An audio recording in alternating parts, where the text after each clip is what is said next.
After the ending of this week's Criminal Minds Evolution episode, I think I know who the next unsub will be, or, at least, who the next unsub is supposed to be. Criminal Minds Evolution Season 3 has taken something of a wild twist. Now that Elias Voigt is behind bars with amnesia in Criminal Minds Evolution, now a reformed psychopath thanks to his traumatic brain injury getting the empathetic part of his brain firing again, the criminal Sicarius network he built has taken on a life of its own. Now, new killers are awakening like sleeper agents and wreaking havoc across the country with countless murder sprees, each more brutal than the last. The very end of Criminal Minds Season 3, Episode 6 presented a chilling scene. As they interview the latest unsub and demand he tell them who the next one to be activated will be, he scoffs, "Just one? Who said it was just one?"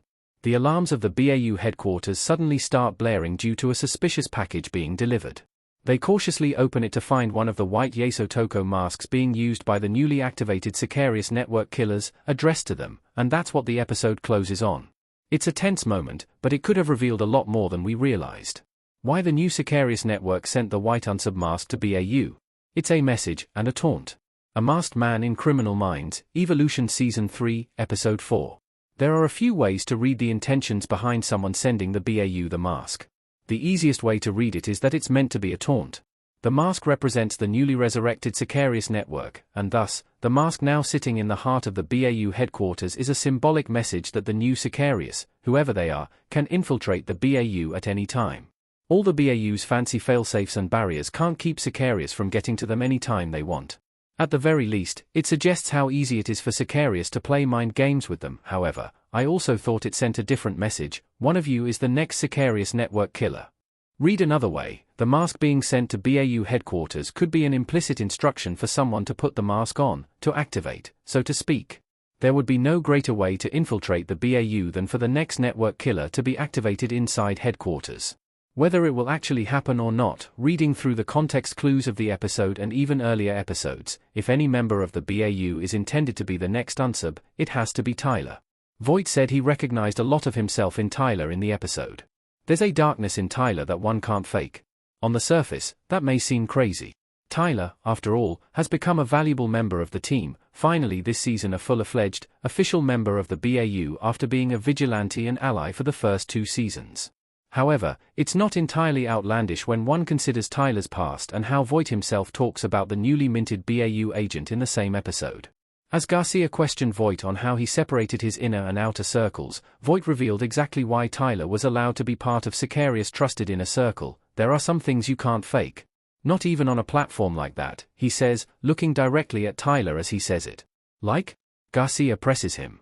Voigt reluctantly shares what it takes. Inner darkness, he says. Like you, Tyler. That's a sobering thing to ponder. If Voigt used to be a legendarily brutal and remorseless serial killer and also a brilliant hacker, then what on earth did he see in Tyler that was convincing enough to let him into his inner circle? Voigt, as Sicarius, was paranoid through, and fakers and those who didn't have what it took to be part of the inner sanctum of the network would have been quickly snuffed out. If Voigt, of all people, believes that there is a darkness in Tyler that could lead to equally dark acts, it's hard to argue he's wrong. Even without Voigt's assessment, it's not exactly a secret that Tyler is a deeply angry, obsessive person when it comes to vengeance. When Voigt points out his darkness, Tyler retorts, "It was a darkness you put there." That's not exactly true, though. What Voigt did, murdering Tyler's sister, was utterly horrific. It would permanently scar anyone. But still, Voigt was only responsible for Allison's murder, not how Tyler responded. Tyler responded in the way he did, consumed with revenge and the past, because that darkness was already in him. The potential was already there. Voigt just recognized it, and now, potentially, will tap into it. If Tyler is a potential unsub, it gives the "hell is empty" quote new meaning. It would create the next great Criminal Minds villain. Ryan James Hatanaka as Tyler Green in Criminal Minds Evolution. If Tyler is the next unsub, or if, at least, the leader of the resurrected Sicarius network intends for him to be, then it completely recontextualizes the meaning of the "hell is empty" quote from Criminal Minds Evolution Season 3, Episode 6.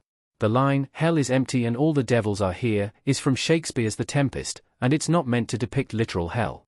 Instead, it's a reference to the darkness and depravity that humans can exhibit right there on Earth. It's first important to remember what the Yesotoko mask represents in Japanese culture. It depicts a ghost suffering in hell, one who struggles with guilt, usually for breaking some societal or religious taboo. That could be a fitting description for Tyler, as well, who has been suffering since his sister died, feels tremendous guilt that he couldn't save her, and who has bucked authority and his training in his search for vengeance. Tyler wearing the mask would be incredibly symbolically fitting, an outer representation of the inner turmoil and darkness that have plagued him for years. Even before Voight, Tyler becoming the new unsub would actually solve two problems at once. 1. It would give the BAU another focal villain now that it appears Elias Voight is well and truly reformed.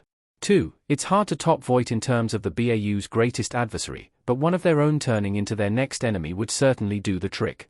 How to replace Voight has been a growing problem throughout Criminal Minds Season 3. It's been impossible to see how the show can move on from him without a significant dip in stakes.